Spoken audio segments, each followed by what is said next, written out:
নিছিদ্র অন্ধকারের মধ্যে হিতাহিত জ্ঞান শূন্য হয়ে ছুটে চলেছে মায়া। তার গন্তব্য কেউ জানে না, কি তার উদ্দেশ্য তাও অজানা। প্রশ্নগুলোর উত্তর মায়ার কাছেও নেই। সে শুধুমাত্র দৌড়ে চলেছে। হয়তো যেখানে তার দৌড় ক্ষান্ত হবে সেখানেই কোনো রুদ্ধদ্বার কক্ষে আছে সকল জবাব। কিন্তু আর কত দূর? সারা পৃথিবী যেন আজ আধারে চোখ বুজেছে। আলোর সামান্যতম বিন্দুও দৃশ্যমান নয়। ভরসা শুধুমাত্র মাঝে মাঝে আকাশ জুড়ে ঝলকে ওঠা অশনি সংকেত, যা কিনা একমাত্র সম্বল তার অবস্থান বোঝার জন্য। পুরো পরিবেশটা একটানা বিরামহীন বৃষ্টির একঘেয়েমিতে নিমজ্জিত। পায়ের তলায় ক্রমাগত পিষ্ট হচ্ছে কর্দমাক্ত তৃণভূমি। হ্যাঁ, তৃণভূমি মনে হচ্ছে তাই, যদিও নিশ্চিতভাবে তা বলাও যায় না। গোটা পৃথিবীটা আজ যেন মন ভারী করা এক বিষণ্ণতা কঠিনভাবে বেঁধে রেখেছে। আচমকা মায়ার কানে আসে দূরের কোনো এক অজানা স্থান থেকে ভেসে আসা শেয়ালের ডাক। বাতাসের একঘেয়েমিতা যেন কাঁচের টুকরোর মতো খান খান হয়ে ভেঙে যেতে থাকে। সেই ডাক আর তার সঙ্গে বৃষ্টির তীক্ষ্ণ ফলার মতো ধারা যেন এক দুর্দমনীয় যুগলবন্দি রচনা করে।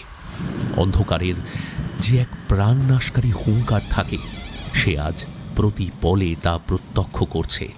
কিন্তু সেই অন্ধকারের মধ্যে কেন দৌড়ে চলেছে? কোন আতঙ্ক তাকে তাড়া করে বেড়াচ্ছে? হঠাৎ করেই পট পরিবর্তন। আলো আধারের খেলার মাঝেই মায়া আচমকা থমকে দাঁড়িয়ে পড়ে। দৃষ্টি সামনে নিবদ্ধ। কিছু কি দেখতে পাওয়া যাচ্ছে? ওই নিকষ কালো অন্ধকারে কি বা দেখা যেতে পারে?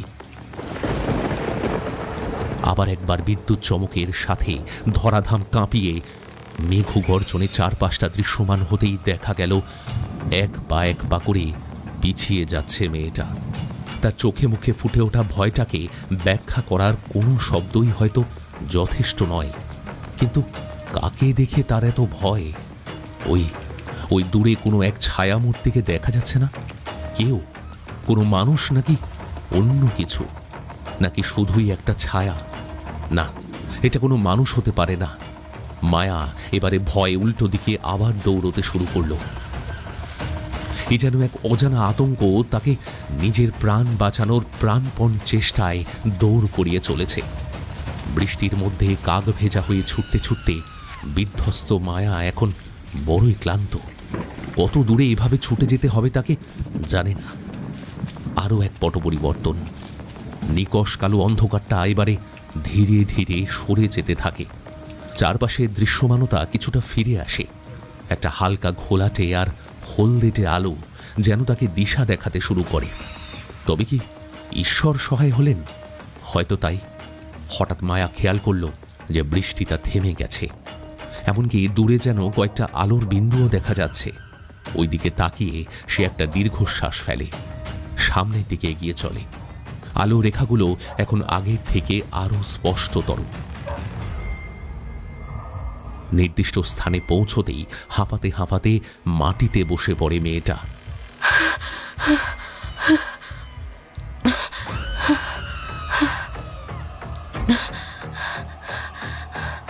তার প্রত্যেকটা নিঃশ্বাসে এখন স্বস্তির আভাস স্পষ্ট। চোখটা যেন বুজে আসছে। নিজেকে সামলে কয়েক মুহূর্ত আর চোখ খুলে মায়া। তারপরেই দমকা হাওয়ার মতো একরাশ আতঙ্ক আবারও তার বুকে চেপে বসে।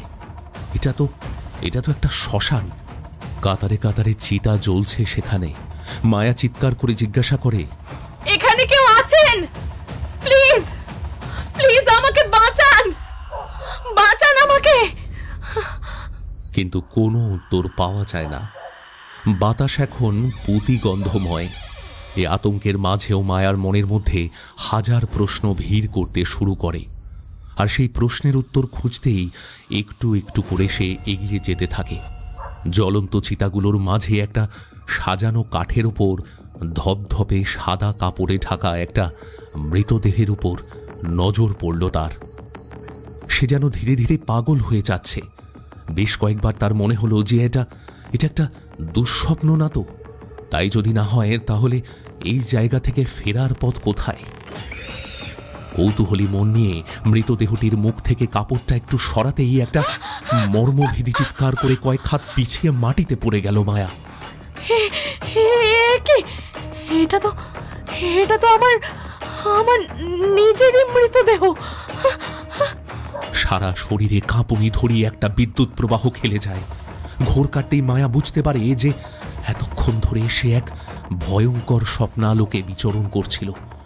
ডাক্তার অরুণাভ চক্রবর্তী তাকে বাস্তবে ফিরিয়ে এনেছেন। ডক্টর অরুণাভ বলে ওঠেন, মিস দাস, শুনতে পাচ্ছেন? আপনি ঠিক আছেন? আমি মানে ফাইন। একটু জল খাবো। হ্যাঁ, জাস্ট আ সেকেন্ড। ডাক্তারবাবু জলের গ্লাসটা মায়ার হাতে দেওয়ার সাথে সাথে চরম তৃষ্ণার্ত মানুষের মতো শব্দ করে এক ঢোকে জলটা খেয়ে ফেলে সে। আমার মনে হয় আপনি একটু বেশিই চিন্তা করছেন এটা নিয়ে। এ তো শুধুমাত্র একটা স্বপ্নই। I know it's a dream, কিন্তু তার সাথে এটাও জানি যে এটা আর 5টা স্বপ্নের মতো কোনো সাধারণ স্বপ্ন নয়। আমি এই ধরনের স্বপ্নের সাথে পূর্ব পরিচিত। আমি হয়তো আপনাকে বোঝাতে পারছি না। আসলে আমি যখন আপনাকে ডেসক্রাইব করছিলাম তখনও আমি সেই বৃষ্টির জল আর কাদা মেশানো ঘাস, সেই শিয়ালের ডাক, এমনকি মরা পোড়ার সেই দুর্বিষহ গন্ধটাও না স্পষ্ট অনুভব করছিলাম। যেন মনে হচ্ছিল আমি আবার ওই জায়গায় পৌঁছে গেছি। আবার। ওকে, ফাইন। একটু মনে করে বলতে পারবেন এটা কতদিন ধরে হচ্ছে? তা প্রায় 7-8 মাস। তাহলে আপনি এতদিন ওয়েট কেন করলেন? আসলে ডক্টর, আমি না প্রথম দিকে ব্যাপারটাকে এতটা গুরুত্ব দিইনি। এইরকম তো অনেক স্বপ্নই দেখে থাকি আমরা, তাই না? Now I am feel like I am moving into another world. আমার কথা শুনে আপনার হাস্যকর মনে হতেই পারে। স্বপ্নের মধ্যে আমার সঙ্গে ঘটে যাওয়া ঘটনার প্রতিটা জিনিসের স্পর্শ আমি এখনো অনুভব করতে পারছি। আর ওই গন্ধটা, সেটা তো আমি এখনো পাচ্ছি। তাহলে আপনি এটার কি ব্যাখ্যা দেবেন? ব্যাখ্যা তো অনেক কিছুরই হয় ম্যাডাম। আচ্ছা, আপনি কি হরর মুভি দেখতে পছন্দ করেন? মানে রিসেন্ট সেই ধরনের কোনো সিনেমা কি দেখেছেন? আসলে অনেক সময় মানুষ যে জিনিসটা নিয়ে খুব বেশি চিন্তা করে বা ফ্যান্টাসির মধ্যে থাকে, সেই সব ঘটনা প্রবাহ তার অবচেতন মনের মাঝে ধাক্কা মারে। হরর সিনেমা আমি পছন্দ করি, কিন্তু বিশ্বাস করুন, একটা সিনেমা আমার মধ্যে এতটাও প্রভাব কখনো ফেলে না। I think you are suffering from REM বা rapid eye movement sleep disorder. এই অবস্থায় একজন মানুষ সাধারণত ভয়ঙ্কর স্বপ্ন দেখে ঘুমের মধ্যেই শারীরিকভাবে উত্তেজিত হয়ে পড়ে, সক্রিয়ভাবে তাদের অঙ্গ প্রত্যঙ্গ নাড়াচাড়া করতে থাকে এবং কখনো কখনো এরা ঘুমের মধ্যেও বিছানা ছেড়ে চলে যাওয়ার ক্ষমতাও রাখে। এমনকি ঘুম ভাঙার পরেও এরা ওই দুঃস্বপ্নের মধ্যেই বিচরণ করতে থাকে। আচ্ছা ডক্টর, এটার কারণ কি হতে পারে? দেখুন, এই সমস্যার নির্দিষ্ট কোনো কারণ জানা যায় না, তবে বলা যেতে পারে যে অ্যান্টি ডিপ্রেশন পিলের মতো মেডিসিনের সাইড এফেক্টের কারণে অনেক সময় এমনটা হতে পারে। এছাড়া অ্যালকোহল বা অতিরিক্ত ড্রাগ ব্যবহারকারীদের মধ্যেও এই সমস্যাটা কখনো কখনো দেখা যায়। কোনো সময় ট্রমাজনিত কারণেও এমনটা হতে পারে, যাকে আমরা মেডিকেল টার্মে পোস্ট ট্রমাটিক স্ট্রেস ডিসঅর্ডার বা PTSD বলি। আপনি তো আমাকে আগে বলেছিলেন যে আপনার অ্যান্টি ডিপ্রেশন পিল নেওয়ার অভ্যেস ছিল, তবে অবশ্যই এটা কিউরেবল। ভয়ের কোনো কারণ নেই, আপনাকে শুধুমাত্র কিছু নিয়ম মেনে চলতে হবে। পরিবার বন্ধুদের সঙ্গে বেশি করে সময় কাটান, সম্ভব হলে একটা লম্বা ছুটি যেতে পারেন। মোদ্দা কথা হলো নিজেকে একটু হাসি খুশি রাখার চেষ্টা করুন। আর তাছাড়া কোনো প্রবলেম হলে আমি তো আছি, don't worry. Thank you so much doctor. Prescription নিয়ে সাইকিয়াট্রিস্ট অরুণাভর চেম্বার থেকে বেরিয়ে মায়া দেখল ঘড়িতে তখন প্রায় দুপুর 2টো বাজে। অফিসে একটা ফোন করে জানিয়ে দিল আজকে সে সেকেন্ড ধাপে আসছে। একটা বিজ্ঞাপন সংস্থায় ক্রিয়েটিভ ডিজাইনার হিসেবে কর্মরতা মায়া দক্ষিণ কলকাতার একটি অভিজাত এলাকায় একাই একটি ফ্ল্যাটে থাকে। আগে প্রতি সপ্তাহে সে পলাশডাঙ্গার বাড়িতে যেত, কিন্তু এখন আর সেটাও যায় না, মানে প্রয়োজন অনুভব করে না আর কি। বছরখানেক আগে এক দুর্ঘটনায় মা বাবাকে একসাথে হারায়, তাই হয়তো এতটা একাকিত্ব মেয়েটাকে গ্রাস করে চলে নিয়মিত। কিছুটা সেই কারণেই চাকরির পাশাপাশি অবসর সময় ছবি আঁকা এবং লেখালেখিকে নিজের সঙ্গী করে নিয়েছে সে। তবে এই সব কিছুর মাঝেও মায়ার জীবনে একজন ভালোবাসার মানুষ আছে, ধ্রুব। এখন তার সবথেকে কাছের মানুষ। এই মুহূর্তে ব্যবসার কাজে সে একটু বাইরে আছে। চলতি বছরেই ওদের বিয়ে হওয়ার কথা। সেদিন রাতে অফিস থেকে ফিরে ফ্ল্যাটে ঢুকতেই ব্যাগের মধ্যে থাকা মায়ার মোবাইলটা বেজে উঠল। তাড়াহুড়ো করে ব্যাগ থেকে মোবাইলটা বের করে দেখল স্ক্রিনের উপর ধ্রুবর নামটা জলজল করছে। হ্যালো। কি ব্যাপার, আজকাল ম্যাডামের তো পাত্তাই পাওয়া মুশকিল হয়ে গেছে। আরে না রে, সেই রকম কিছু না। আসলে কয়েকদিন ধরে কাজের চাপটা খুব বেশি, তার উপর শরীরটাও ঠিক নেই সেরকম। আমি তো আজকে ডক্টর চক্রবর্তী চেম্বারে গিয়েছিলাম। কেন, কি হয়েছে? কালই তো তোমার সাথে কথা হলো, কই তুমি তো কিছু জানালে না। কতবার বলেছি তোমাকে নিজের দিকে একটু নজর দাও, তুমি তো আমার কথা শুনবে না, তাই না? এক নাগারে কথাগুলো বলে চলেছে ধ্রুব। মায়া না পেরে ওকে থামিয়ে দিয়ে বলল, হা, আগে আমার কথাটা শোনো তো। সেই রকম কোনো শরীর খারাপ হয়নি আমার। আসলে আমি কি বলি বলো তো, আসলে আমি আবার একটা দুঃস্বপ্ন দেখেছি কাল রাতে। আর তারপর থেকেই সেই স্বপ্ন যেন আমায় তাড়া করে বেড়াচ্ছে। আমি কিছু বুঝতে পারছি না এটা কেন হয় আমার সাথে। আচ্ছা, তুমি একদম টেনশন করো না, ডাক্তারের কথা মেনে চলো। আমি তো আর কয়েকদিনের মধ্যেই ফিরছি, তারপর দেখবে সব ঠিক হয়ে যাবে। মিস ইউ আ লট মায়া। থাক, আর মিথ্যে বলতে হবে না। তুমি আমাকে কতটা মিস করো সেটা আমি খুব ভালো করেই জানি, বুঝলে? ও আচ্ছা, আমি মিথ্যে বলছি? তুমি যেন আমাকে খুব মিস করো। হ্যাঁ, করি তো। আর সেটা অবশ্যই তোমার থেকে অনেক বেশি। দাঁড়াও, একবার আমাকে ফিরতে দাও, তারপর এই সব কিছুর প্রতিশোধ আমি নেব। তার জন্য তো আগে ফিরতে হবে স্যার। আচ্ছা শোনো, এবার কিন্তু আমাকে রাখতে হবে। একটু লেখালেখি নিয়ে বসবো আজ, মুডটা ঠিক করতে হবে তো। আর তাছাড়া ঘরের অবস্থা দেখেছো? উফ, ঘরের অনেক কাজ পড়ে আছে গো। দেখলে তো, দেখো এবার কার সময় নেই। এটা প্রমাণ করার জন্য কি ফেরা পর্যন্ত অপেক্ষা করতে হবে? Just kidding. আচ্ছা, তুমি কাজ করে নাও। আর হ্যাঁ, দয়া করে সময় মতো খাবারটা আর খাবার পর ওষুধটা খেয়ে নিও মহারানী। আর কটা দিন একটু কষ্ট করে নিজের একটু খেয়াল রাখো, তারপর না হয় সেই দায়িত্বটা তোমার বরই নেবে। ও হ্যালো, তুমি কিন্তু এখনো আমার বর হওনি। হ্যাঁ, সেটা হতে আর বেশি দিন বাকি নেই কিন্তু। আমি কিন্তু এখনো ভেবে দেখিনি আমার বর হতে গেলে কি কি করতে হবে, তুমি জানো? অত শত জানি না, আমি শুধু এইটুকু জানি, আমার এই জীবন মৃত্যু সবটাই তোমার নামে লেখা। দেখো, ভেবে বলছো তো? এইসব কাব্যজ্ঞান যেন পরে মনে থাকে। হ্যাঁ, একদম মিলিয়ে নিও। আচ্ছা আচ্ছা, অনেক ঢং হয়েছে, এবার ফোনটা রেখে আমাকে উদ্ধার করো। Okay, love you. Love you two.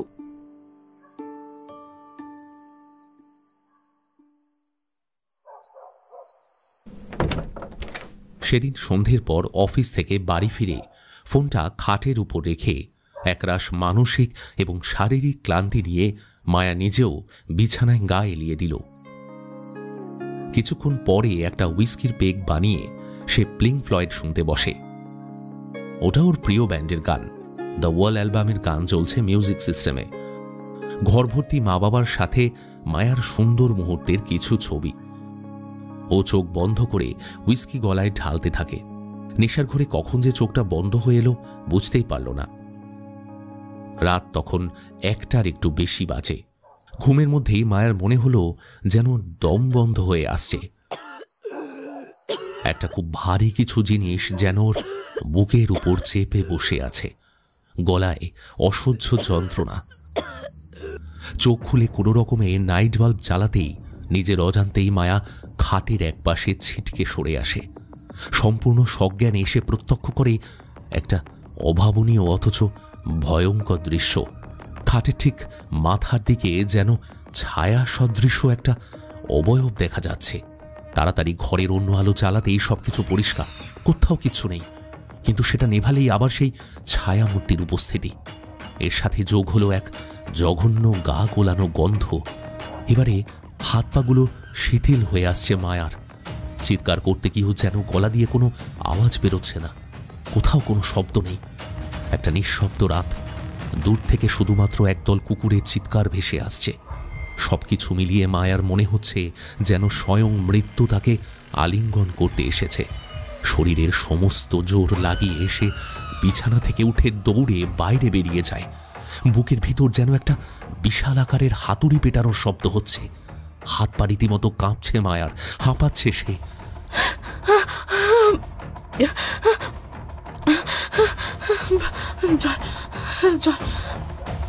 কাঁপা হাতে ডাইনিং টেবিলের উপর রাখা জলের বোতল থেকে এক নিঃশ্বাসে কিছুটা জল খেয়ে নেয় মেয়েটা।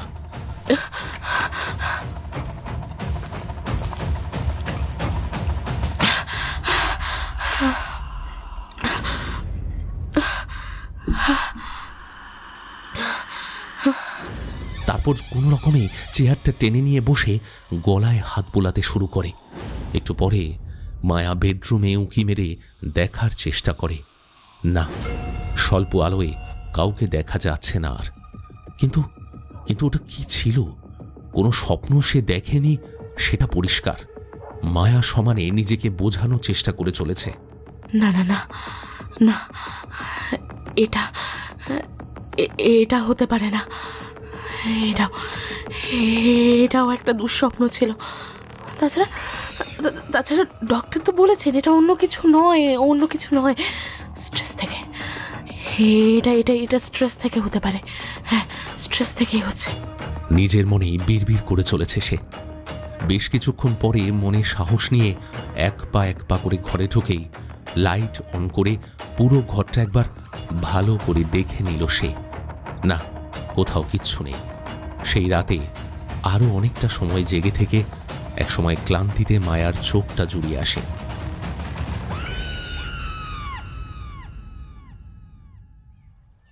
ভোরের স্নিগ্ধ আলো ঘরে এসে পড়েছে।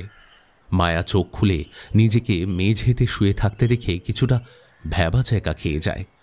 কাল রাতে তো মেঝেতে শোয়নি সে, তাহলে এখানে এলো কি করে? মাথাটা ধরে আছে, কিছু একটা যেন চেপে বসে আছে শরীরের ভেতর, কিছুতেই সরিয়ে ফেলা যাচ্ছে না। মেঝে থেকে উঠে খাট থেকে মোবাইলটা নিয়ে ডক্টর চক্রবর্তীকে ফোন করতে গিয়েও না করে ফোনটা আবার রেখে দেয় খাটের ওপর। মনে মনে ভাবে, কাল রাতে নেশাটা কি একটু বেশি হয়ে গিয়েছিল? তবে কি সবটাই আমার ভ্রম? কিন্তু যদি তাই হয়ে থাকে তাহলে আমি সারা রাত মেঝেতে শুয়ে রইলাম কিভাবে? না, কিছুই বুঝতে পারছি না।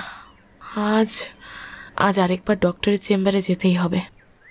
ওই দিনই দুপুর 2টো নাগাদ রুদ্ধদ্বার ডক্টর চেম্বারে মুখোমুখি মায়া আর ডক্টর চক্রবর্তী। এবার বলুন তো কি হয়েছিল? ডক্টর, আমার বারবার মনে হচ্ছে কেউ যেন আমার বুকের ওপর চেপে ধরে বসে আছে। বুঝলাম। আচ্ছা, এটা কি ঘুম ভাঙার সময় হচ্ছে? হ্যাঁ। আপনি কি ড্রিঙ্ক করেছিলেন কাল? সে তো আমি মাঝে মাঝে একটু আধটু করে থাকি। মায়ের দিকে কিছুক্ষণ তাকিয়ে থেকে ডাক্তারবাবু বললেন, এটা স্লিপ প্যারালাইসিসের সিমটম। আমি কয়েকটা ওষুধ লিখে দিচ্ছি, সময় মতো খাবেন। তাই নাকি?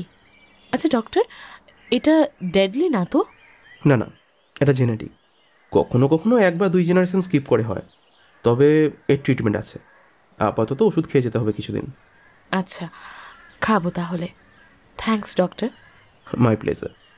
মায়ার কথাবার্তায় যেন একটা আনমনা ভাব স্পষ্ট। স্লিপ প্যারালিসিসের মতো খবরের মধ্যেও তার কেমন কোনো উত্তেজনা বা দুশ্চিন্তা লক্ষ্য করা গেল না। ডক্টর চক্রবর্তী সবটাই দেখলেন, কিছুটা বুঝলেন আর বাকিটা বোঝার চেষ্টা করলেন।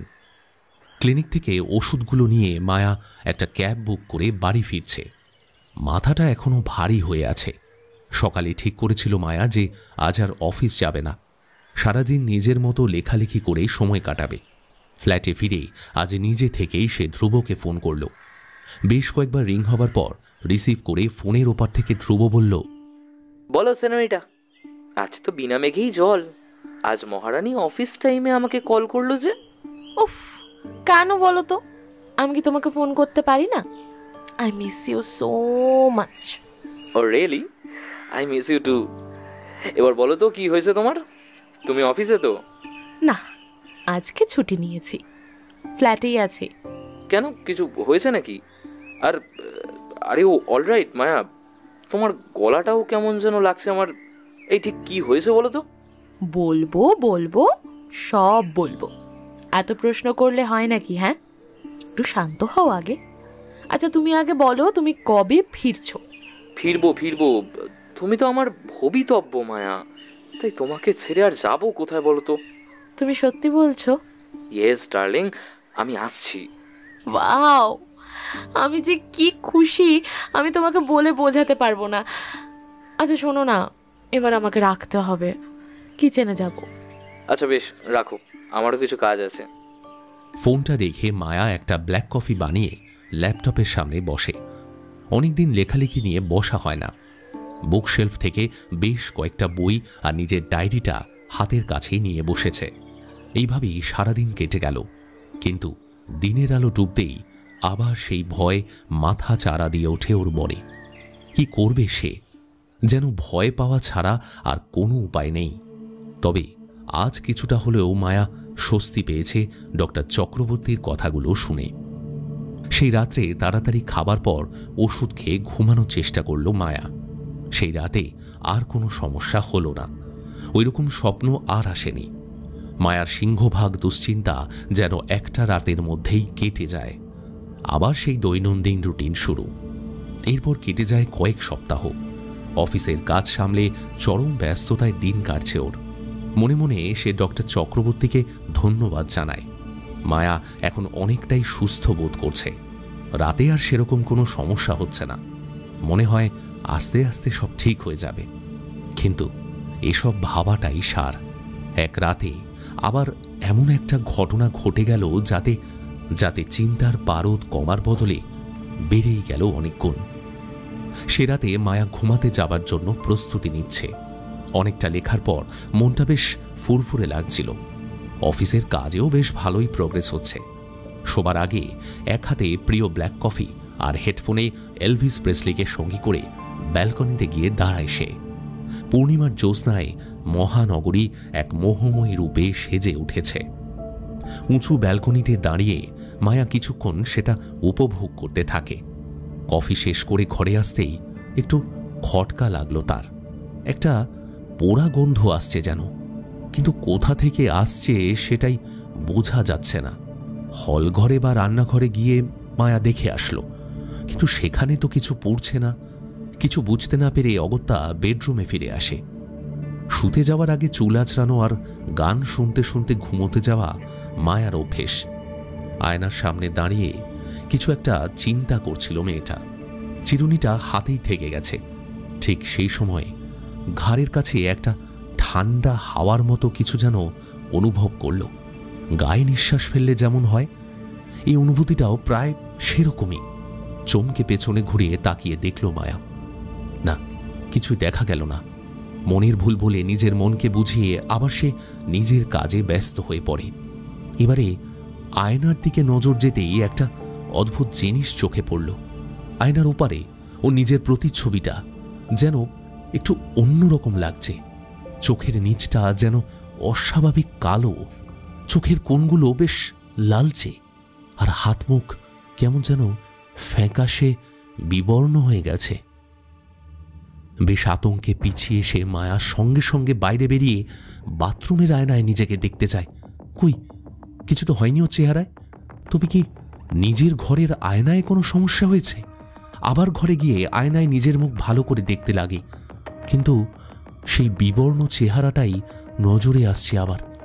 এটা কিভাবে হতে পারে?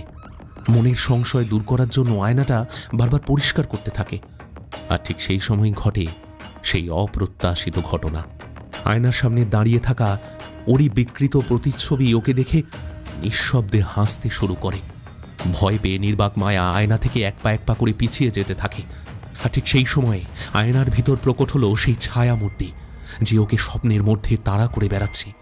মায়ের মনে হলো যেন চোখের সামনে ওর পুরো দুনিয়াটা ছোট হয়ে আসছে। বুকের ভিতরে হাঁপুড়ের ওঠানামা খেয়াল করতে পারছে সে। কাঁপতে কাঁপতে কোনো রকমে ঘরের আলোটা জ্বালতে সক্ষম হলো।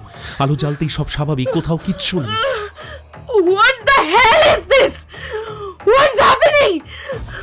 Who is there? কে আছে এখানে?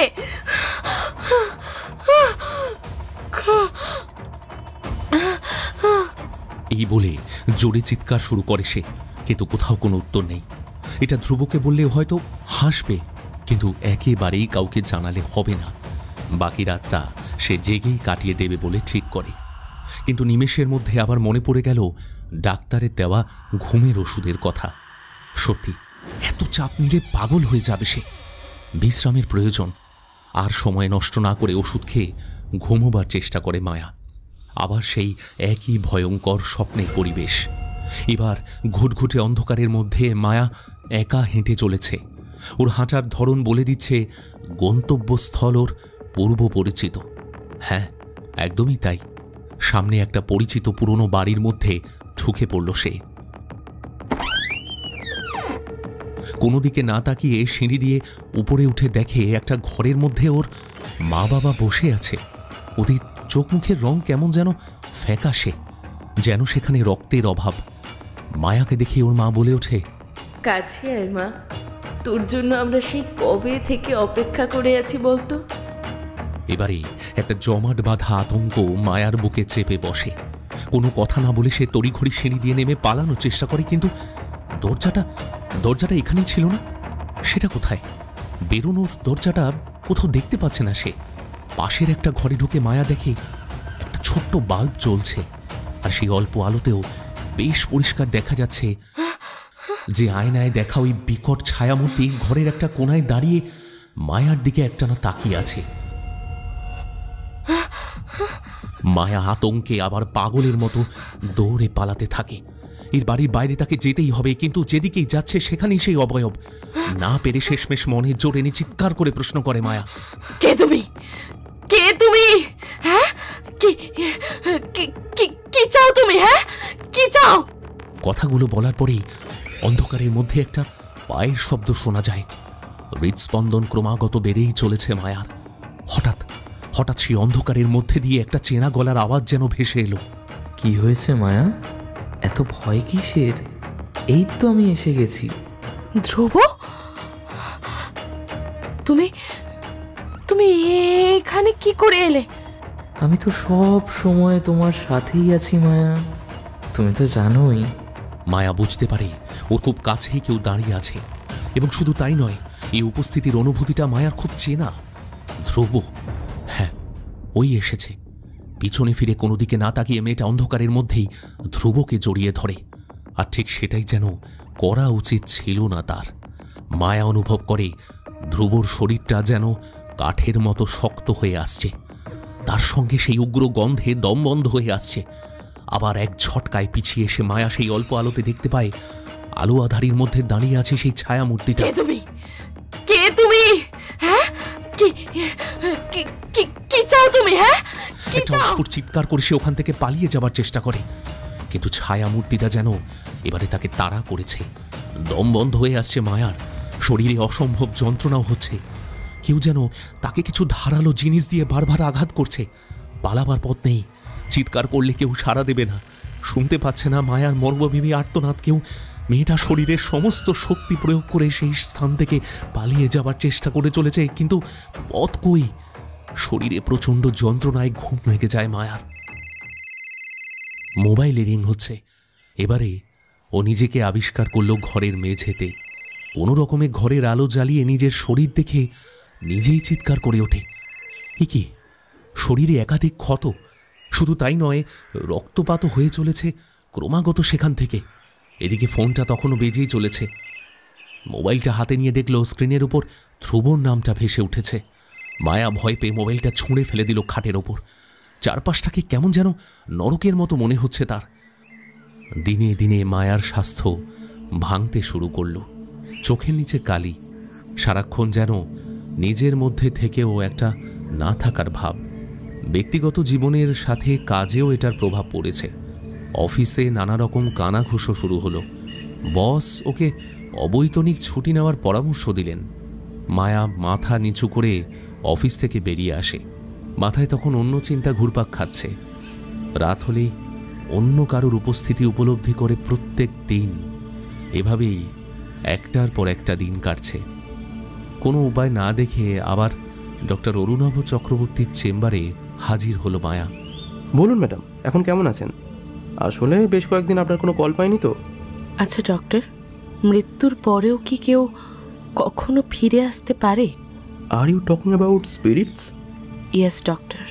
না ম্যাডাম, আমি মনে করি সব কিছুর একটা সাইকোলজিক্যাল ব্যাখ্যা থাকে। অনেক সময় সেই ব্যাপারে আমরা অজ্ঞাত থাকি, তাই জন্যে এইসব ভাবতে থাকি। বাই দ্য ওয়ে, আপনার গলায় আর হাতে এইভাবে কেটে গেল কিভাবে? কি করে বলি বলুন তো? আপনি তো আমার কথা বিশ্বাস করবেন না। আমি আপনাকে আগেই বলেছিলাম যে আমি আমার চারপাশে অন্য কারোর উপস্থিতি অনুভব করি। এখন আমি যদি বলি যে স্বপ্নের মধ্যেই আমার সাথে এইসব হয়েছে, সেটা কি আপনি বিশ্বাস করবেন? না ম্যাডাম, এটা বিশ্বাসযোগ্য হলে আমি নিশ্চয়ই বিশ্বাস করতাম। তবে কাইন্ডলি বলবেন যে এই ক্ষতগুলো কিভাবে হলো? এরপরে আর সত্যি বলার মতো কিছু নেই ডক্টর। আমার কথাটা শুনুন। ডাক্তারের কথাটা শেষ করতে না দিয়ে মায়া বলে ওঠে, আজ আমি আসি। মায়া আর কোনো উপায় না পেয়ে অঙ্কিতাকে ফোন করে। বরাবরই মায়া একা থাকতে পছন্দ করত, তাই বন্ধুর সংখ্যাটাও খুব কম। তবে এই একজনই আছে, অঙ্কিতা, যার কাছে মায়া নিজেকে মনের মতো করে প্রকাশ করতে পারে। হ্যালো, হ্যাঁ মায়া বলছি রে। আরে, নাম বলার কি সত্যিই প্রয়োজন ছিল? না, আসলে অনেকদিন কোনো যোগাযোগ নেই তো, তাই। দেখ, তুই যোগাযোগ নাই রাখতে পারিস, কিন্তু আমি কিন্তু তোর সব খবর রাখি। তারপর বল। বলার তো অনেক কিছুই আছে, কিন্তু কোথা থেকে শুরু করব বুঝতে পারছি না রে কিছুই। তাও ঠিক, কাকু কাকিমার দুর্ঘটনাটা সত্যি মেনে নেওয়া যায় না। জানি তোর উপর দিয়ে কি ঝড় গেছে, সেই জন্যই তো তুই যোগাযোগ না রাখলেও তোর উপর রাগ করতে পারি না। আজ দেখা কর প্লিজ। আজ হবে না রে, তুই তুই কালকে দেখা কর। ওকে। আজকে বড় একা লাগার দিন। আজকে মায়ার পাশে ধ্রুবর থেকেও অঙ্কিতাকে পাওয়াটা খুব প্রয়োজন। পরের দিন অঙ্কিতা আসতেই জিজ্ঞাসা করে, এবার বল তো, এত জরুরি তলব কেন? আর তাছাড়া তোর চেহারা এরকম হয়ে গেল কি করে? আর এই তোর গায়ে এরকম কাটা কাটা দাগ কেন হলো? বলবো তোকে, আমি সব বলবো। এরপর সময় নিয়ে মায়া সব কিছু বলার পরে অঙ্কিতা যেন আকাশ থেকে পড়ে, জিজ্ঞেস করে, কি বলছিস এসব? আর তাছাড়া এগুলো তুই আমাকে আগে বলিসনি কেন? তার মানে তুই বলতে চাইছিস সেটা কোনো আত্মা? কিন্তু কার আত্মা? এবং তোকে কেন কেউ কিছু করবে? সেই প্রশ্নের কোনো উত্তরই নেই আমার কাছে। তবে আমি জানি যে এইভাবে চলতে থাকলে না আমি আমি মরে যাব, না হলে পাগল হয়ে যাব। কিচ্ছু হবে না, দাঁড়া, দেখাই যাক না কি হয়। বাই দ্য ওয়ে, ওর কি কোনো খোঁজ পাওয়া গেছে? মানে তুই কি এখনো ওর প্রেমে অন্ধ হয়ে বসে নেই তো? কি যে বলিস তুই! খোঁজ পাওয়া গেছে কিনা তার থেকে বড় কথা হলো আমি তার খোঁজ নিতে চেয়েছি কিনা। না রে, আমি আর কোনো খোঁজ নিইনি। একটা কথা বল, যদি ধরেও নিই যে এটা কোনো আত্মার কাজ, তাহলে তোকে আঘাত করার কি কারণ হতে পারে? সেটা তো আমিও জানি না রে। আমার কিন্তু মাথায় কিচ্ছু আসছে না। আচ্ছা শোন, কলকাতায় একজন নামকরা প্যারানর্মাল এক্সপার্ট আছেন, উনি হয়তো তোকে সাহায্য করতে পারেন। তুই একবার ওনার সাথে কথা বলতে পারিস। কিন্তু আমি একা যাব না, তুইও প্লিজ চল আমার সাথে। আমি একা এসব হ্যান্ডেল করতে পারবো না। আরে ডোন্ট ওয়ারি, অফকোর্স আমি যাব। পরের দিন প্যারানর্মাল এক্সপার্ট সুধাংশু দত্তের চেম্বারে গেল দুজনে। অঙ্কিতা বলল, may I come in sir? Yes, coming. Sir, আমি Ankita and she is my friend Maya. আমি আপনাকে কাল সকালে কল করেছিলাম।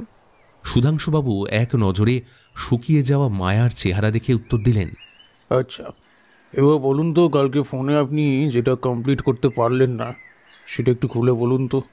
প্রথমেই বলছি, কোনো কিছু কিন্তু লোকাবেন না আমার কাছে। আর এটাও ভাববেন না আমি আপনার কথা বিশ্বাস করব কি না। আসলে আমাদের সোসাইটিটা এরকমই, বেশিরভাগ সময় এইসব কথা কেউ বিশ্বাসই করতে চায় না। মায়া ভরসা পেয়ে বলল, গত কয়েক মাস থেকে আমার একটা অদ্ভুত অনুভূতি হচ্ছে। I felt like I had someone with me always. এরপর মায়া একের পর এক ঘটনার বিবরণ দিতে থাকে। সবকিছু বলার পরে সুধাংশুবাবু বললেন, বুঝলাম, কিন্তু আমি আপনার থেকে আরও কিছু জানতে চাই। যেমন ধরুন, আপনার অতীতে কি কখনো এরকম ঘটনার সম্মুখীন হয়েছেন আপনি?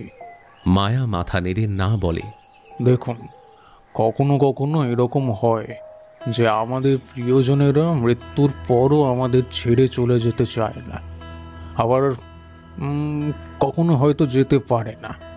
অবশ্য সেটার পেছনে বিভিন্ন কারণ থাকে।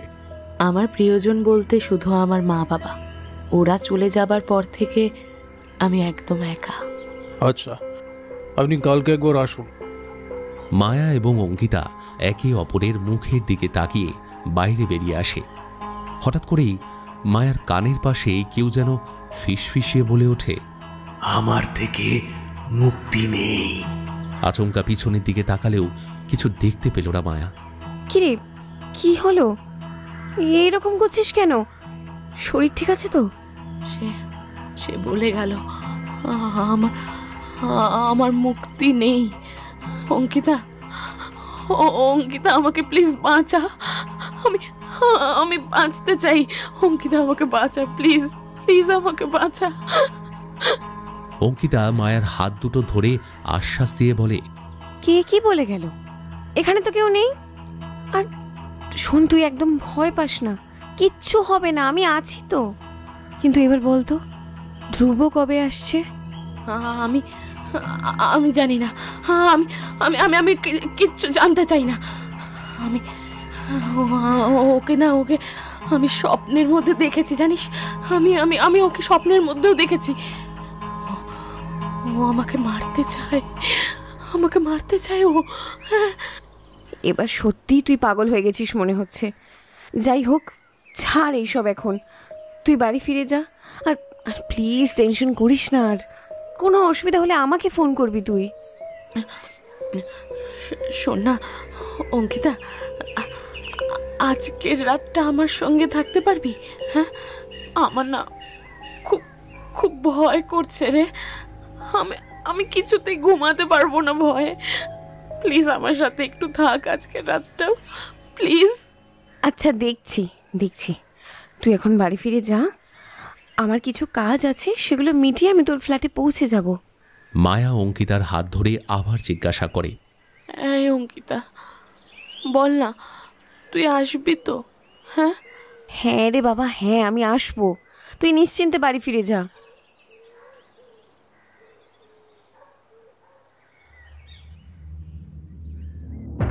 সেদিন রাত প্রায় 1টা বাজে। খাটের উপর অঙ্কিতা আর মায়া ঘুমাচ্ছে। ঠান্ডা লাগার জন্য মায়ার ঘুমটা ভেঙে যায় হঠাৎ। এসি বন্ধ করে জল খেতে গিয়ে মায়া দেখে ঘরের জল শেষ। যথারীতি রান্নাঘর থেকে জল নিয়ে ঘরে ঢুকতে যাবে, ঠিক সেই সময় আবার একটা ভয়ঙ্কর দৃশ্য।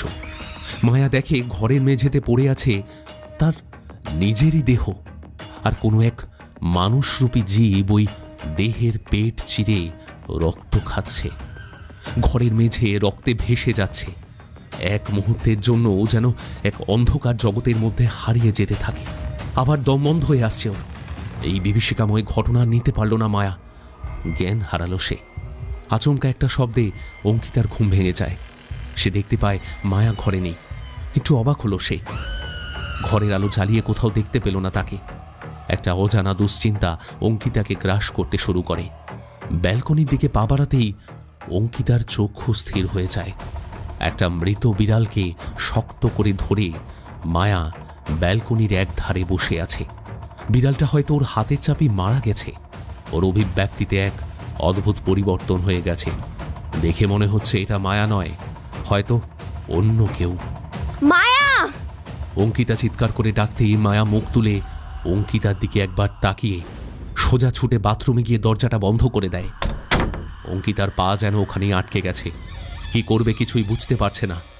অঙ্কিতা ভয়ার্ত গলায় বাথরুমের দরজার কাছে গিয়ে ডাকতে থাকে, মায়া, এই মায়া, দরজাটা খোল প্লিজ, আমার কিন্তু খুব টেনশন হচ্ছে। কিন্তু কোনো লাভ হয় না। দরজায় কান দিয়ে শোনার চেষ্টা করলেও অঙ্কিতা কোনো শব্দ পায় না। দুশ্চিন্তা বেড়েই চলেছে।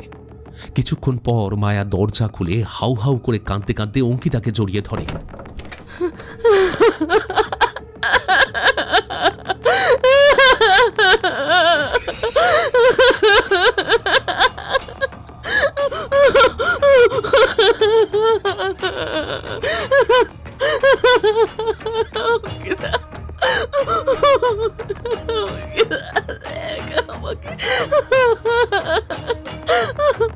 অঙ্কিতা লক্ষ্য করে মায়ার শরীরের একাধিক জায়গায় সদ্য করা ক্ষত, তখনও রক্ত বেরিয়ে যাচ্ছে। অঙ্কিতা তড়িঘড়ি করে ওষুধ লাগাবার ব্যবস্থা করে জায়গাগুলোতে। চোখের সামনে যেটা ঘটে গেল সেটা আর অবিশ্বাস করার কোনো জায়গায় রইল না অঙ্কিতার। মায়াকে শান্ত করে ক্ষত জায়গাগুলোতে ওষুধ লাগিয়ে দেবার পর এত রাতেই সুধাংশু বাবুকে ফোন করে সবটা জানায় অঙ্কিতা। আরও একটা রাত না ঘুমিয়েই কেটে গেল মায়ার। পরের দিন সুধাংশু বাবুর চেম্বারে পৌঁছয় দুজনে। স্যার আসবো? অফকোর্স। কালকে রাতে তোমার কথা শোনার পরে আমিও একটা দুশ্চিন্তায় পড়েছিলাম। I have an arrangement. আমি জানি না কতটা সফল হতে পারবো, কিন্তু আমি একবার চেষ্টা করতে চাই। সেটা কীরকম? আগের দিন মায়া যতটুকু কথা বলল তার মধ্যে তেমন কিছুই পাইনি, কিন্তু এটা জানার একমাত্র উপায় হলো ওর অতীতটা একবার ভালো করে এক্সপিরিয়েন্স করা। And this is the process to enter into her memory. আপনি কি নিশ্চিত এই বিষয়ে? এটা আমার একটা নিজস্ব পদ্ধতি, আমার তো ভরসা থাকবেই। আর তাছাড়া এটা ছাড়া আর কোনো উপায়ও নেই। আমি তো আপনাকে আমার সব কিছুই বলেছি স্যার, তারপরেও এটা কেন? তার মানে কি আপনি আমার কথা বিশ্বাস করছেন না?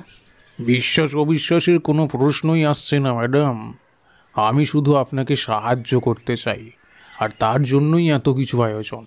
আমার সাথে যেটা ঘটছে সেটা কিন্তু আমার বর্তমানে, আর সেটাতে হেল্প না করে আপনি আমার অতীত নিয়ে যে কেন পড়ছেন আমি কিন্তু সেটা বুঝতে পারছি না। তাছাড়া আপনি কি গ্যারেন্টি দেবেন যে এটা করার পর এই সব কিছু আমার সাথে আর হবে না? কোনো কিছুরই গ্যারেন্টি হয় না ম্যাডাম। আমি একটা চেষ্টা করে দেখতে পারি মাত্র। আপনার এক্সপেরিয়েন্সগুলো স্টাডি করে আমার মনে হয়েছে যে এই পদ্ধতিতে কাজটা হলেও হতে পারে। আমি বেশি কথা বাড়াতে চাই না। আপনার কাছে দুটো অপশন আছে, এক আমার কথা মেনে নেওয়া, আর না হলে আপনি you know what I mean. Ankita মায়ার হাতটা ধরে বলে, please go for it. Sudhanshu babu অঙ্কিতার কাছে ইলেকট্রনিক গ্যাজেট দিয়ে বলেন, ওটা দিয়ে কোনো আত্মার অস্তিত্বের ইঙ্গিত পাওয়া যায়। গ্যাজেটের মধ্যে একটা কাঁটা যুক্ত আছে। ঘরে কোনো আলাদা এন্টিটি প্রবেশ করলে এই গ্যাজেটের কাঁটাটা সচল হয়ে ওঠে। তারপরে রিডিং মিটারের তীব্রতা অনুযায়ী বোঝা যায় সেই এন্টিটি কত নিকটে উপস্থিত রয়েছে বা কতটা দূরে রয়েছে। তারপর মায়াকে একটা ইজি চেয়ারে বসিয়ে চোখ বন্ধ করতে বলে 100 থেকে উল্টো গণনা শুরু করলেন এবং তার সঙ্গে নিজেও চোখ বন্ধ করে নিলেন। মায়ার উপরে নির্দেশ ছিল সে যেন শারীরিক এবং মানসিকভাবে সম্পূর্ণ রিল্যাক্সড থাকে। অতীতের কিছু ঘটনা প্রবাহ। এটা কেন করলে নিশি? তুমি তো জানো তোমাকে নিয়ে আমি কত স্বপ্ন দেখেছি।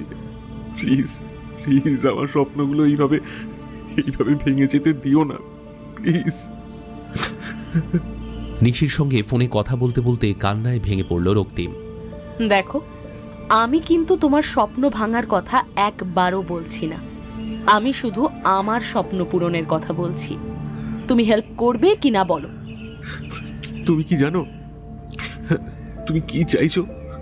এখনো সময় আছে নিশি, আমার কথা শোনো। আমি তোমার সাথে সুস্থভাবে জীবন কাটাতে চাই। আমি সত্যি তোমাকে ভীষণ ভালোবাসি। ভালোবাসো যখন, তখন আমার একটা ইচ্ছে পূরণ করো। না না, আমি এত বড় পাপ কিছুতেই করতে পারবো না, আর তোমাকেও আমি কিছুতেই করতে দেবো না এটা। রাগ করে ফোনটা কেটে বন্ধ করে দিয়ে খাটের উপর ছুঁড়ে ফেলে দেয় নিশি। কিছুদিন পর নিশিকে নিয়ে ওর বাড়িতে একটা চিন্তার পরিবেশ তৈরি হয়।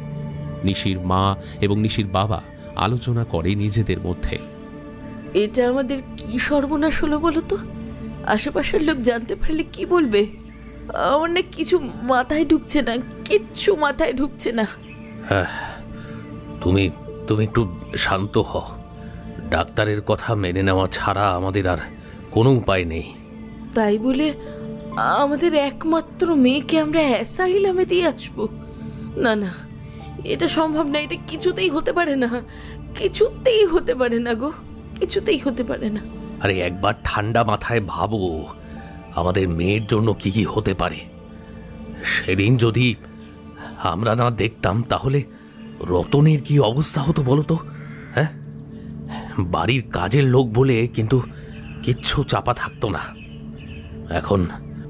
এখন না হয় টাকা দিয়ে মুখ বন্ধ করেছি। তাছাড়া ডাক্তারবাবু তো বললেন এটা একটা রোগ, সেটা সেরে যাবে।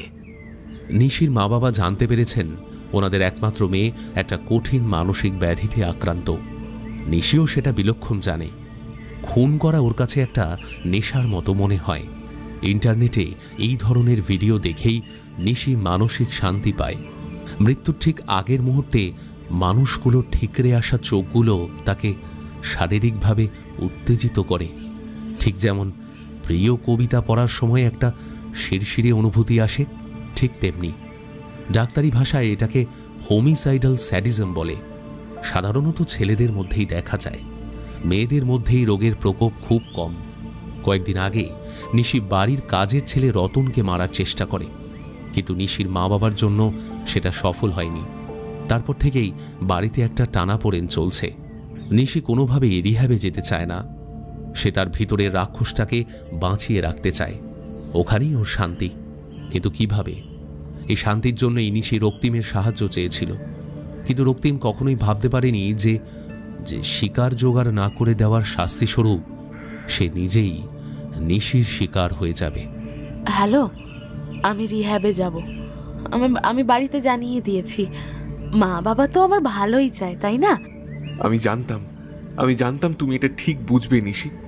তোমার ওপর আমার বিশ্বাস ছিল। দেখবে তুমি আবার ঠিক হয়ে যাবে। হ্যাঁ রক্তিম, ঠিক তো আমাকে হতেই হবে। তোমার সাথে অনেক দিন বাঁচতে চাই আমি। যাই হোক, শোনো না প্লিজ, কাল তো আমি চলে যাব। আবার কবে এইভাবে দেখা হবে আমি জানি না। আজ একবার দেখা করবে গো? সে তো বুঝলাম, কিন্তু এখন তো সন্ধে হয়ে গেছে, এখন কি করে হবে? কেন হবে না? তুমি আমার বাড়িতে চলে এসো। মা বাবা একটু বেরিয়েছে, আর ওদের ফিরতে অনেকটা দেরি হবে। আচ্ছা, দেখছি কি করা যায়। না না না, আমি কিন্তু আজ কোনো কথা শুনবো না। তুমি আসলে আমি তোমাকে আজ অনেক কিছু দেখাবো। তোমার জন্য অনেক কবিতা লিখেছি, সেগুলো সব তোমাকে দেখাবো। সাথে একটা সারপ্রাইজও আছে। আচ্ছা তাই? তাহলে তো আমার নিশির কাছে আজ যেতেই হবে। রক্তিম নিশির বাড়ি পৌঁছানোর পর দেখে নিশি একটা টুকটুকে লাল রঙের শাড়ি পরে বেশ মোহময়ী রূপে অপেক্ষা করছে। বাহ নিশি, আজ তো তোমাকে একদম পরীর মতো লাগছে। তা এত সাজ কি আমার জন্য? Of course for you. আজ তোমাকে আমাদের বাড়ির বেসমেন্টে নিয়ে যাব।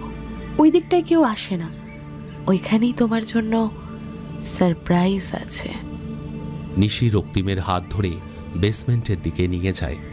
ওখানে গিয়ে দেখে সুন্দর করে পুরো ঘরটা সাজানো, টেবিলের উপর রাখা একটা ডায়েরি। ওটা দেখিয়ে নিশি বলে, দিস ইজ ফর ইউ। রক্তিম তখনও ভাবতে পারেনি কি অপেক্ষা করছে তার জন্য। রক্তিম ডায়েরিটা হাতে নিয়ে দেখা শুরু করতেই পিছন থেকে একটা সরু তার দিয়ে রক্তিমের গলাটা পেঁচিয়ে ধরে নিশি।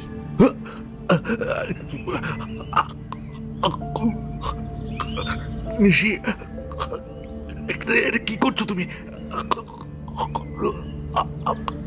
শরীরের সমস্ত শক্তি দিয়ে সেটা ছাড়ানোর চেষ্টা করে চলেছে ছেলেটা, কিন্তু কোনো লাভ হয় না। ধীরে ধীরে রক্তিমের চোখগুলো যেন ঠিকরে বেরিয়ে আসতে থাকে। এরপর নিশি ছেড়ে দিতেই রক্তিমের শরীরটা মেঝেতে নেতিয়ে পড়ে। রক্তিমের মৃত্যু যন্ত্রণা দেখে নিশির পরিতৃপ্তি অভিব্যক্তি, সেই মুহূর্তে তার অভিব্যক্তি যে কেউ বুঝতে পারত, তা সে অনুভূতি আমার আপনার বোধশক্তির বাইরে। সেই রাতেই সালফিউরিক অ্যাসিড দিয়ে রক্তিমের মৃতদেহ ওখানেই নষ্ট করে দেওয়া হয়। অনাথ ছেলেটির বিষয় পরে খোঁজখবর হলেও আর কোনো লাভ হয় না। আজ পর্যন্ত তা অমীমাংসিতই রয়ে গেছে। এদিকে নিশি বেসমেন্টে যাওয়ার আগে ওর মা বাবাকে ঘুমের ওষুধ মেশানো খাবার খাইয়ে ঘর বন্ধ করে রেখেছিল। রক্তিমকে খুন করার পরে উপরে এসে ঘরের চারিদিকে পেট্রোল ছিটিয়ে আগুন জ্বালিয়ে দিল সে। উদ্দেশ্য প্রণোদিতভাবে নিজেকে সামান্য আহত করে চিৎকার করতে শুরু করে সে, আগুন আগুন আগুন আগুন! কিন্তু ততক্ষণে সব শেষ। চির ঘুমের দেশে চলে গেলেন নিশির মা বাবা। এদিকে বেসমেন্টে পড়ে থাকা নিশির ডায়েরির উপর জল জল করে উঠছে ওর আর একটা নাম, মায়া। সুধাংশুবাবুর চেম্বারে বসে থাকা অঙ্কিতা প্রবল উৎকণ্ঠায় ডক্টর সুধাংশু আর মায়ার দিকে তাকিয়ে আছে। এখন কিছু করারও নেই। সবকিছু ঠিক হয়ে গেলেই ভালো হয়। প্রিয় বান্ধবীর এই অবস্থা চোখের সামনে দেখতে পারছে না সে। সুধাংশুবাবু শরীরে প্রচণ্ড কাঁপুনি সহ চোখ খুললেন। এদিকে ইলেকট্রনিক গ্যাজেটের কাঁটা জানান দিচ্ছে যে ঘরে নিশ্চয়ই কোনো অজানা শক্তির আবির্ভাব ঘটেছে এবং সেটা উত্তরোত্তর শক্তি বৃদ্ধি করছে। ডাক্তারবাবু অঙ্কিতাকে বলেন, যে করে হোক মায়াকে জাগিয়ে তুলতে হবে, যে করে হোক। এসব কি হচ্ছে ডক্টর? আননোন এন্টিটি নিজের শক্তি বাড়াচ্ছে। আমাদের এক্ষুনি মায়াকে জাগাতে হবে, না হলে অনেক বড় সমস্যা হতে পারে। কিন্তু আপনি কি দেখলেন? এসব বলার সময় নেই এখন। এসব বলতে বলতেই ডাক্তারবাবু এক নাগারে মায়াকে জাগানোর চেষ্টা করে যাচ্ছেন, কিন্তু মেয়েটা একদম রেসপন্স করছে না। অনেকক্ষণ ধরে ক্রমাগত চেষ্টা চালাবার পর সুধাংশুবাবুর এক ঝটকায় চোখ মেলে মায়া। ধরফরিয়ে উঠে বসেই কোনো দিকে না তাকিয়ে সে এক ছুটে পালিয়ে যায় চেম্বার থেকে। আশ্চর্য রকমভাবে ইলেকট্রনিক গ্যাজেটের রিডিংটাও তারপর স্বাভাবিক হয়ে যায়।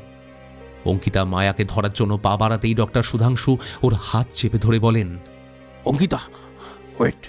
কি হলো ডক্টর? মায়া তো বেরিয়ে গেল। I need to bring her back. You need to know this first. That's more important.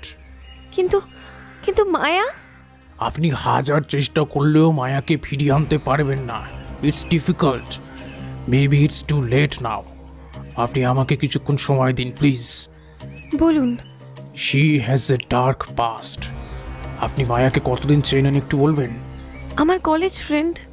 তার মানে আপনি রক্তিম নামের কাউকে নিশ্চয়ই চেনেন, রাইট? Yes right. রক্তিম ওর বয়ফ্রেন্ড ছিল।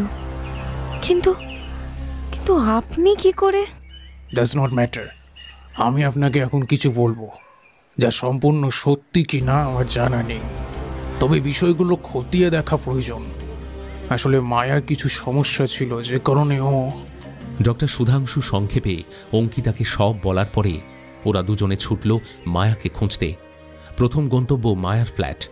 সেখানে পৌঁছে দেখা গেল দরজা খোলা। আশেপাশের ফ্ল্যাট থেকে কয়েকজন কৌতূহলী প্রতিবেশী উঁকি মারছেন, কিন্তু ঘরের ভিতর ঢুকতে সাহস পাচ্ছেন না। অঙ্কিতা ডাক্তারবাবুর আগেই ঘরে ঢুকল। ঢুকেই সে ভয়ে তীব্র আর্তনাদ করে ওঠে। ও মাই গড!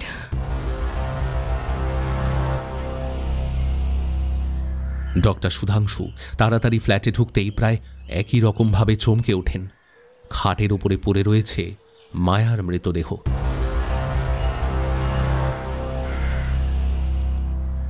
সারা শরীর ক্ষতবিক্ষত, বিছানা ভেসে যাচ্ছে রক্তে।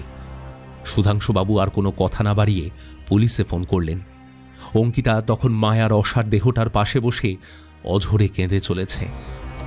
পুলিশ এসে মায়ার দেহ পোস্টমর্টেমে পাঠানোর ব্যবস্থা করে। অঙ্কিতার ডাক্তারের বয়ান সংগ্রহ করা হয়। মৃতার ঘরে টেবিলের পাশ থেকে একটা ডায়েরি উদ্ধার করা হয়, যেখানে আন্ডারলাইন করা ছিল একটা লাইন, নিশির মিলন হবে রক্তিম জগতে। ওদিকে মায়ার ফোন ঘেটে ধ্রুবর কন্ট্যাক্ট নাম্বার পাওয়া গেল না। ডক্টর সুধাংশু জানালেন, ধ্রুব ছিল মায়ার কল্পনা মাত্র। তার সাথে হওয়া সকল কথোপকথন নলিক কল্পনা মাত্র, বাস্তব চরিত্র সে নয়। মেয়েটি তার অন্ধকার অতীতে করা অপরাধে হয়তো শাস্তি পেয়েছে এখন। সে নিজে রক্তিমের হাত থেকে বাঁচতে চাইলেও রক্তিম কখনো তাকে ছেড়ে যায়নি। বারবার মায়াকে আহ্বান করেছে সে নিজের জগতে। তার স্বপ্নে দেখা ভয়ঙ্কর ঘটনাগুলো আসলে রক্তিমেরই হাতছানি। আর ওর আরও একটা নাম আছে, নিশি।